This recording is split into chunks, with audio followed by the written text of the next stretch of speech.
My brother pushed me out of my wheelchair at our family reunion. "Stop faking for attention," everyone laughed as I lay on the ground. What they didn't know was that my doctor was standing right behind them. He cleared his throat and said 5 words that ended everything. The concrete hit my palms first, then my shoulder, then my head. Not hard enough to black out, but hard enough that the world tilted sideways and stayed there. The backyard spinning like I was drunk, even though I hadn't touched the beer cooler. 50 people staring. Some were laughing, a few were filming. My brother Tyler stood over me, chest heaving, face red with righteous anger, and 3 Bud Lights. "Stop faking for attention," he said loud enough for everyone to hear. Loud enough for the neighbors 3 houses down to hear. "The act's getting old, Marcus." I lay there on the sun-baked concrete of my aunt's patio, my wheelchair tipped on its side 2 feet away, one wheel still spinning slowly in the July heat. My right leg was twisted at an angle that sent lightning bolts of pain up my spine, the kind of pain I'd learned to breathe through over the past 26 months, the kind that made my vision white out at the edges. The family reunion continued around me like I was a piece of lawn furniture that had fallen over. Someone turned up the country music. A kid ran past, chasing a wiffle ball. The smell of burgers on the grill mixed with cut grass and the sharp, coppery taste of blood in my mouth from where I'd bitten my tongue. "Get up, Marcus," Tyler said, and I could hear the satisfaction in his voice, the vindication. "Everyone's watching. Time to drop the charade." I tried to push myself up. My arms shook. The concrete had scraped my palms raw. I could see tiny pieces of gravel embedded in the meat of my left hand, blood welling up around them like garnets. "Look at him," Tyler announced, turning to address our assembled relatives like he was a prosecutor, and this was his closing argument. "He's been milking this wheelchair thing for 2 years, ever since the accident that nobody actually saw. I was there," my mom said from somewhere in the crowd. Her voice was weak, uncertain, the voice of someone who'd been beaten down by 2 years of family gatherings exactly like this one. "You found him at the bottom of the stairs," Tyler corrected. "That's not the same thing as witnessing it. For all we know, he threw himself down on purpose." The crowd murmured. Agreement. Consideration. "That makes sense, doesn't it?" My cousin Jake, 23, worked at Best Buy, still lived with his parents, stepped forward from the circle of relatives. "Dude, I've seen him walk at the Jewel Osco on Roosevelt Road. Last month, he was in the cereal aisle." The murmuring got louder. Heads nodded. "Of course, I knew it. Always suspected. That was physical therapy," I managed from the ground, my voice coming out smaller than I wanted, weaker. "I told everyone about the outpatient program at Rush." "Sure it was," Tyler interrupted. He kicked my wheelchair. The aluminum frame rang like a bell. "Meanwhile, you've been collecting disability checks and living in Mom's basement rent-free for 2 years, playing video games, ordering DoorDash on her credit card, living the dream while the rest of us work for a living. Because I can't work, because you won't work." Tyler's face was so close I could smell the beer and barbecue sauce. "There's a difference, little brother." My Uncle Richard, Dad's younger brother, the one who sold insurance and drove a Lexus and talked about personal responsibility at every holiday, pulled out his Samsung Galaxy, held it up like he was documenting a crime scene. "I'm recording this," he announced, "for evidence. We've all been enabling this behavior for too long. It's time someone stood up for the truth." I looked around for support, for anyone. My mom stood near the picnic table, wringing her hands. My Aunt Linda, Mom's sister, the one who'd organized this reunion, who'd insisted I come even though I'd tried to cancel 3 times, stood with her arms crossed, lips pursed in judgment. My grandmother sat in her lawn chair under the oak tree, fanning herself with a paper plate, watching me like I was a disappointing television show. Nobody moved to help. "The doctors said," I started. "The doctors said maybe," Tyler interrupted. He was on a roll now, playing to the crowd, feeding off their attention. "Maybe you'll walk again. Maybe it's permanent. Maybe. You've been dining out on maybe for 24 months, while Mom bankrupts herself trying to fix you. He does look awfully comfortable in that chair," my grandmother said, loud enough for everyone to hear. "Like he's been practicing. Because I'm in it 12 hours a day. By choice." Tyler grabbed my wallet from my jacket pocket where I'd fallen, held it up like evidence, opened it. "See this? Disability card. $837 a month. Plus, Mom pays for everything else. Rent, food, medical supplies, special equipment. I have medical bills." My throat was closing up. My hands were shaking, and it wasn't just from the fall. "You have excuses." He threw my wallet at me. It hit my chest and fell open, my driver's license staring up at me. The photo from before, when I could stand for the DMV camera without support. "The gravy train ends today, Marcus. Right here, right now." The crowd started clapping, actually clapping, like Tyler had just delivered the speech from a sports movie about overcoming adversity through sheer determination and refusing to quit. "Tyler, that's enough." Mom finally stepped forward, but her voice had no force behind it. She sounded like she was asking permission, not giving orders. "No, Mom, he's bleeding you dry." Tyler's voice softened when he talked to her, went gentle and concerned. "Physical therapy 3 times a week, special equipment, that modified van you bought. You took out a second mortgage for him, on a house you've lived in for 30 years. You're 62 years old and you'll be paying that off until you're 80. Mom's face face went red. She didn't deny it. I hadn't known about the second mortgage. I didn't ask her to, I said. You didn't stop her either. Tyler pointed at me, his finger like a weapon. You just kept taking, kept bleeding her dry, kept playing the victim while everyone else sacrificed for you. He crouched down, got right in my face. Stand up right now, he said quietly, or I'm calling the police for disability fraud, insurance fraud, whatever fraud applies. You'll go to jail, Marcus. And honestly, that might be better for everyone. I can't. The pain in my leg was getting worse. The kind of pain that meant I'd torn something, displaced something, damaged something that was going to cost thousands of dollars and weeks of additional therapy to fix. Stand up! The entire family started chanting.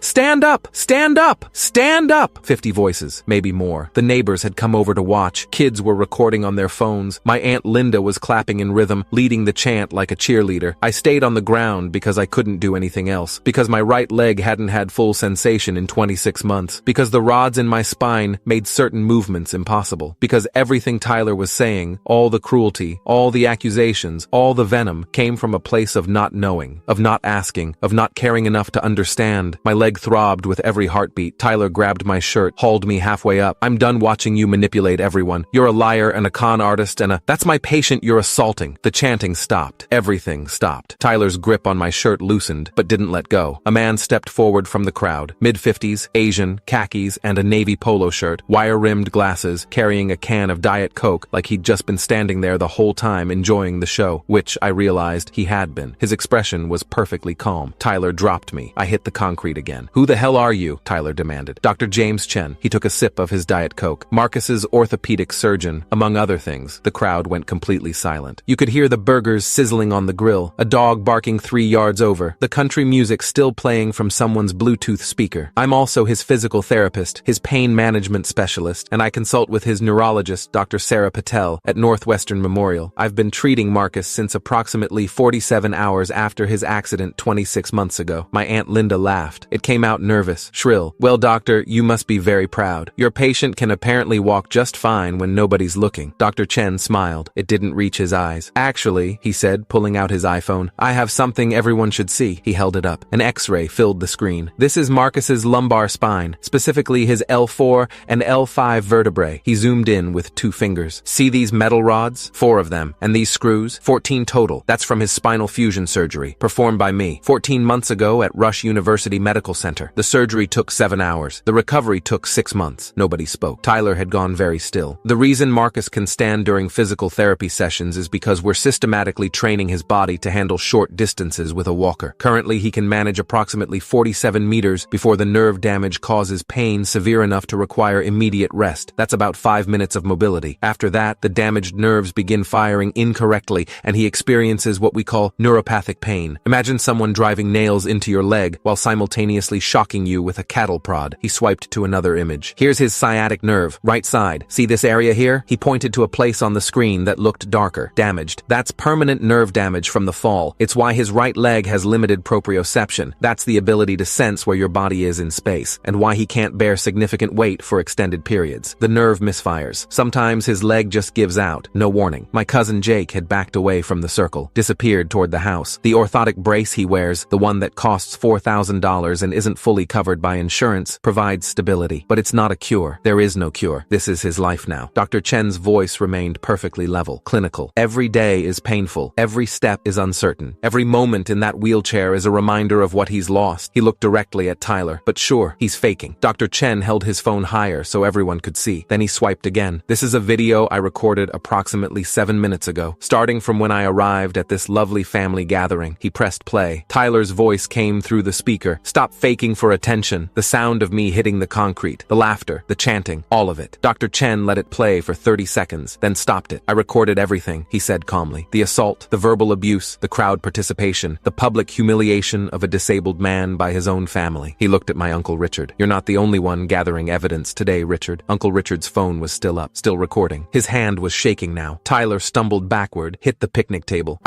We all thought, the evidence seemed, you thought wrong. Dr. Chen's voice went cold. You didn't think at all. You didn't ask questions. You didn't request medical records. You didn't consult with his doctors. You didn't bother to understand what your brother has been enduring for over 2 years. You just assumed he was lying because it was easier than accepting that sometimes terrible things happen to good people and there's no one to blame. He knelt beside me with a practiced ease that came from years of treating patients. Can you move, Marcus? Marcus? I nodded. Barely. Rate your pain. 1 to 10. 8, I whispered. Maybe 9. He examined my leg with gentle, professional hands, felt along the knee, the ankle. His expression darkened. Possible ligament damage. We'll need imaging. He looked up at the crowd. Someone get his wheelchair. Now. My mom moved first. She righted the chair, wheeled it over. She was crying silently, tears streaming down her face, not making a sound. Dr. Chen helped me back into the chair with the kind of careful precision that comes from doing this 1,000 times before. His hands were gentle, competent. The crowd stood frozen. Some were crying now. Most stared at their feet. My grandmother had stopped fanning herself. Dr. Chen straightened up and addressed the entire gathering. I came here today because Marcus asked me to. His voice carried across the yard. He knew this confrontation was coming. He's heard the whispers, seen the looks. His brother has been building to this for months. The Facebook posts questioning his disability, the comments at Christmas, the jokes at Easter about how convenient his condition is. Tyler's mouth opened. No sound came out. Marcus wanted me here because he knew his family didn't believe him, and he was right. Dr. Chen looked around at every single person. So he asked me, his doctor, his surgeon, the man who cut open his back and installed metal in his spine to keep him from becoming paralyzed, to attend this reunion, to watch, to document. He pulled a business card from his wallet, handed it to Tyler. That's my lawyer's contact information. Her name is Jennifer Wu. She's a partner at Kirkland & Ellis, specializes in disability rights litigation. I'll be filing a police report tomorrow for assault of a disabled person, along with a civil lawsuit for battery, assault, and intentional infliction of emotional distress. Tyler stared at the business card like it might bite him. My testimony as his treating physician will be, I suspect, fairly compelling in court. I have complete documentation of his injuries, his surgeries, his therapy progress. I have notes from every appointment. I have the x-rays, the MRIs, the nerve conduction studies. I have 2 years of medical evidence that proves beyond any doubt that Marcus is disabled. He turned to Uncle Richard. I also have your video, the one you recorded for evidence. Thank you for that. It shows conspiracy to intimidate a disabled person, possible fraud accusations made without basis, group harassment. That video is now part of my evidence file. Uncle Richard's face had gone gray. Dr. Chen addressed the entire crowd again. Everyone who participated in that chant is on camera. Everyone who laughed, everyone who filmed this on their phones, everyone who stood by and watched while a disabled man was assaulted and humiliated by his own brother. He paused. I wonder how that's going to play in court or on the news, because this story, a disabled veteran, yes, Marcus served 4 years in the National Guard before his accident, assaulted by his family at a reunion because they thought he was faking. That's the kind of story that local news stations love. He's not a veteran, Tyler started. Army National Guard, 2016 to 2020, honorable discharge. Medical records are part of the VA system, which makes this a potential federal case. Dr. Chen's smile was razor sharp. Did you know assaulting a disabled veteran can carry enhanced penalties? I didn't either until my lawyer explained it to me last week when Marcus asked me to attend this gathering. Dead silence. The burgers were burning on the grill. Nobody moved to flip them. Dr. Chen handed me my wallet, which was still lying on the concrete. Then he moved behind my wheelchair and gripped the handles. We're leaving now, he said. Marcus has an appointment at the ER, which I'll be documenting as assault-related injuries. The medical bills will be attached to the civil suit. His orthotic brace is damaged. That's another $4,000. His wheelchair has a bent frame. $3,000 more. We'll add it all up. He started pushing me toward the driveway. Behind us, 50 family members stood in that same circle. The same people who'd chanted for me to stand up, who'd called me a liar, who'd applauded my brother for assaulting me, realizing that the nephew they'd just humiliated for faking his disability had just recorded every single one of them committing multiple crimes. Wait, Tyler's voice cracked. Wait, Marcus, I'm sorry. I didn't know. We didn't know. I didn't turn around. Dr. Chen kept pushing. Marcus, please. We reached the van, the modified Honda Odyssey with the wheelchair ramp that my mom had indeed taken out a second mortgage to buy. Dr. Chen helped me into the passenger seat with practiced efficiency, then collapsed the wheelchair and stored it in the back. He got in the driver's seat, started the engine. Tyler ran up to my window, banged on it. Marcus, please, I'm sorry. I looked at him through the glass, at my brother who I'd shared a bedroom with for 15 years, who'd taught me how to ride a bike, who'd been my best man at my wedding before the divorce, who'd just pushed me out of my wheelchair in front of our entire extended family because he'd decided I was faking. I rolled down the window 2 inches. You want to know the worst part? I said quietly. Tyler nodded desperately. I called you 3 times after my surgery, left voicemails, sent texts, invited you to doctor's appointments so you could hear the prognosis directly. You never responded. You decided I was lying without ever asking for proof. You chose to believe I was a con artist instead of believing I was hurt. I just thought, no, I said. You didn't think. That's the problem. I rolled up the window. Dr. Chen pulled out of the driveway. The emergency room at Northwestern Memorial was busy for a Sunday evening. Dr. Bio Chen walked me through triage, spoke with the attending physician, Dr. Rebecca Martinez, whom he apparently knew from medical conferences, and got me into an exam room within 20 minutes. The x-rays showed a torn torn lateral collateral ligament in my right knee. Another surgery scheduled for Wednesday. Another 6 weeks of recovery. Another setback in the slow, agonizing process of trying to reclaim some fraction of my mobility. Dr. Chen sat with me while we waited for the orthopedic specialist to review the scans. "Why did you really come today?" I asked. He was quiet for a moment. "Because I've treated patients with spinal injuries for 27 years, he finally said, and I've watched families destroy themselves over it, watched them fracture, watched caregivers burn out, watched disabled patients get abandoned because it's easier to believe they're faking than to accept that life is random and cruel, and sometimes there's no villain to blame. So you came to help me prove them wrong. I came to document the truth." He adjusted his glasses. "What they do with that truth is their choice, but at least now they can't claim ignorance." The police report was filed Monday morning. Detective Luis Gonzalez from the Northbrook Police Department, 23 years on the force, handled assault cases, called me Tuesday afternoon. "Mr. Thompson, I've reviewed the video evidence, Dr. Chen's statement, the medical records. This is pretty clear-cut. Your brother pushed you out of your wheelchair, causing additional injury. That's aggravated battery against a disabled person. Class 2 felony. What happens now? We'll issue a warrant. He'll be arrested, probably arraigned within 48 hours. Given the circumstances and the video evidence, the state's attorney will likely press charges even if you don't want to pursue it." I stopped. "I don't know what I want." "You don't have to decide now,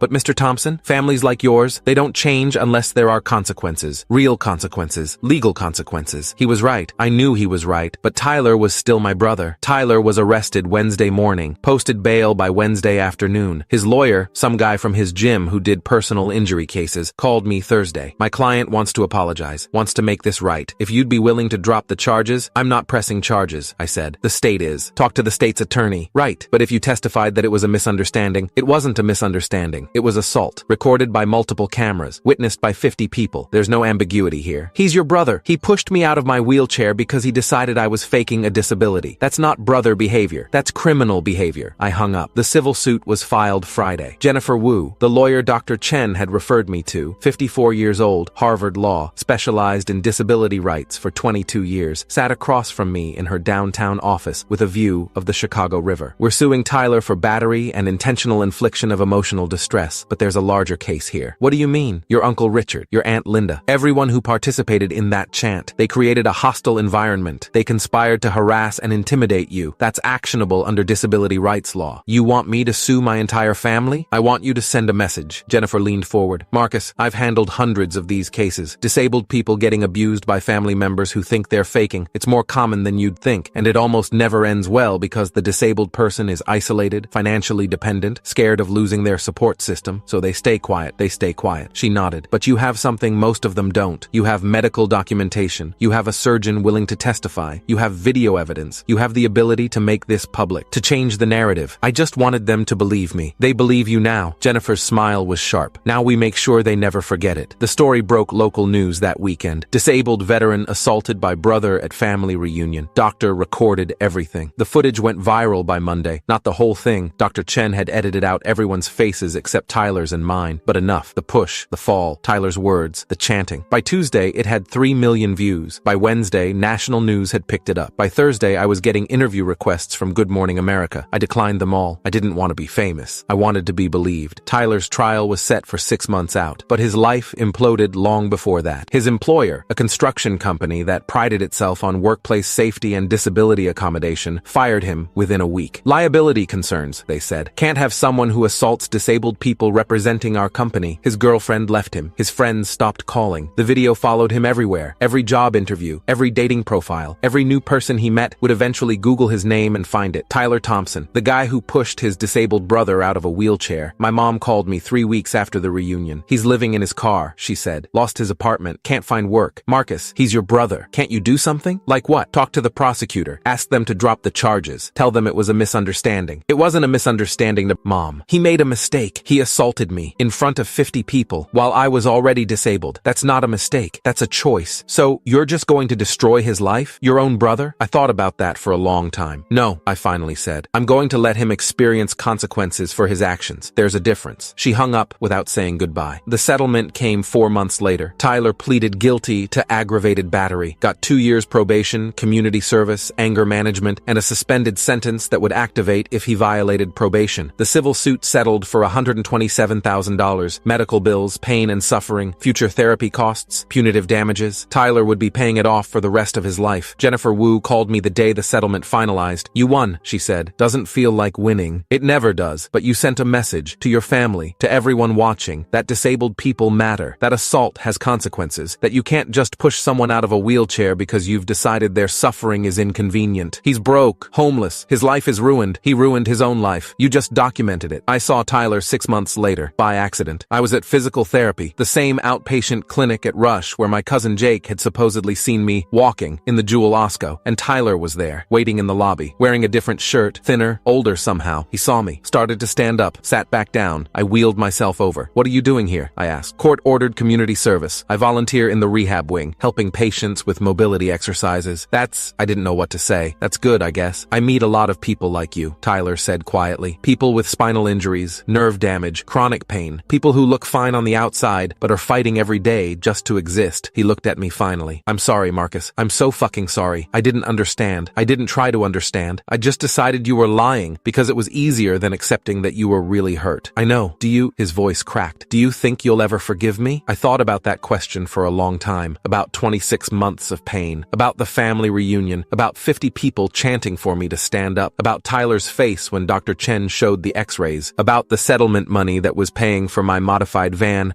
and my medical bills and my future, about my brother living in his car because he'd assaulted me. "I don't know," I finally said. "Ask me again in a year." Tyler nodded. "That's fair." A year later, Tyler asked me again. We were at a different physical therapy clinic, one in Evanston, where I'd transferred for specialized nerve stimulation treatment. Tyler had moved there too, was working as a paid aide now, had an apartment, was rebuilding his life brick by brick. "Do you forgive me?" he asked. And this time, I knew the answer. "I forgive you for not understanding, for not asking questions, for believing I was lying without proof." I looked at him. "I don't forgive you for pushing me out of that wheelchair, for humiliating me in front of our family, for choosing cruelty when you could have chosen compassion. I'm not sure I'll ever forgive you for that." Tyler nodded slowly. "That's fair too. But," I continued, "I see you trying. I see you working with other patients. I see you learning. I see you becoming someone who understands what I've been living with. That matters. Does it change anything? It changes everything. You're not the same person who pushed me. I'm not the same person who got pushed. We're both different now. Better? Different." I started wheeling toward the exit. But maybe different is enough. 2 years after the reunion, I got invited to speak at a disability rights conference in Springfield. Dr. Chen had recommended me. The organizers wanted to hear about my experience, about family members who don't believe, about the importance of documentation, about fighting back. I almost said no. Then I thought about all the people sitting in wheelchairs right now, dealing with families who think they're faking, who are facing the same skepticism, the same cruelty, the same isolation. So I said yes. The speech lasted 20 minutes. I told them everything. The fall down the stairs, the surgery, the months of therapy, the family reunion, Tyler pushing me, Dr. Chen stepping forward with evidence, the aftermath. When I finished, the room was silent. Then someone started clapping. Then everyone was standing, those who could stand, and the applause filled the convention center like thunder. After, a woman in her 30s approached me. She was in a wheelchair too. "Multiple sclerosis," she said. "My family thinks I'm faking," she told me. "They say MS isn't real, that I'm just depressed, that I need to try harder." "Do you have medical documentation?" 3 neurologists, brain scans, everything. "Show them, make them look, make them understand that their ignorance is not your burden to carry." She started crying. "What if they still don't believe?" "Then you document it," I said, "and you protect yourself, because you matter. Your pain matters. Your disability matters. And anyone who can't accept that doesn't deserve access to you." She hugged me, held on for a long time. When she pulled back, she said, "Thank you for fighting back, for showing us it's possible." 3 years after the reunion, my mom called. "The family wants to have another gathering," she said carefully. "Thanksgiving, small, just immediate family. Tyler will be there. We're hoping you might come. Will anyone apologize?" Silence. That's what I thought. "Marcus, they feel terrible about what happened. Feeling terrible isn't the same as apologizing, isn't the same as acknowledging what they did, isn't the same as changing. Can't you just—" "No," I said firmly. "I can't just get over it. I can't just move on. I can't just pretend it didn't happen because it's uncomfortable for everyone else. They destroyed me in front of 50 people. They called me a liar and a con artist and a burden. They chanted for me to stand up. They filmed it and laughed. And now they want me to come to Thanksgiving like nothing happened? So you're saying no?" "I'm saying they need to apologize. Really apologize. Specifically. For specific things. Not a blanket. We're sorry if we hurt you. But I'm sorry I chanted. I'm sorry I laughed. I'm sorry I called you a liar. I'm sorry I filmed you on the ground. I'm sorry I didn't help you. Every single person who participated owes me that. That's a lot to ask. It's the minimum to ask." My voice was steady. "I was their family too. They were supposed to protect me. Instead, they attacked me. If they can't own that, if they can't apologize for it, then they haven't changed. And I have no interest in sitting at a table with people who think my disability is negotiable." Mom was quiet for a long time. "I'll tell Tell them, she finally said. 3 people apologized, out of 50. My Aunt Karen, not Linda, different aunt, the one who'd stood in the back crying during the chanting. She sent a handwritten letter, 5 pages, detailed, specific, explaining what she'd failed to do, why she'd failed, what she'd learned since. My cousin Sarah, Jake's younger sister, she was 16 at the time, hadn't participated, sent me a card and a donation to the disability rights organization I now volunteered with. And Tyler showed up at my apartment on a Tuesday afternoon, no warning, just knocked on the door. I answered. He stood there with a folder in his hands. I've been working with Dr. Chen, he said without preamble, learning about spinal injuries, nerve damage, chronic pain management. I've been volunteering at Rush for 2 years now, doing mobility exercises with patients, learning their stories. He held out the folder. These are letters from 12 people I've worked with, people like you, people I've helped. They all agreed to let me show you. I wanted you to see that I've changed, that I understand now, that I've spent 2 years trying to become someone worthy of your forgiveness. I took the folder, didn't open it yet. I'm sorry I pushed you out of your wheelchair, Tyler continued, and his voice cracked. I'm sorry I called you a liar. I'm sorry I led that chant. I'm sorry I chose cruelty over compassion. I'm sorry I didn't believe you. I'm sorry I didn't ask questions.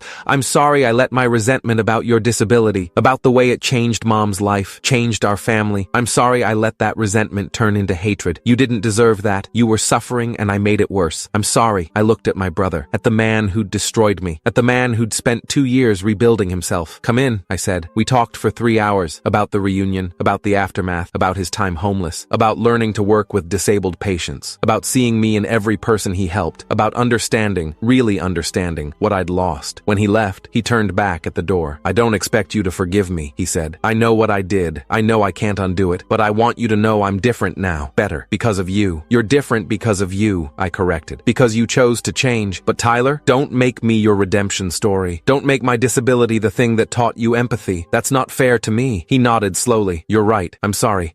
You're right. After he left, I opened the folder, read all 12 letters, each one from a person Tyler had helped, each one describing his patience, his gentleness, his understanding, each one a small piece of evidence that people can change, that cruelty doesn't have to be permanent, that sometimes, not always, but sometimes, the people who destroy us can become better. I didn't know if I'd ever fully forgive Tyler, but I could see him clearly now, not as the villain in my story, but as someone who'd made a terrible choice and spent years living with the consequences, someone who'd hurt me deeply and was trying, really trying to be better. Maybe that was enough. Maybe it had to be.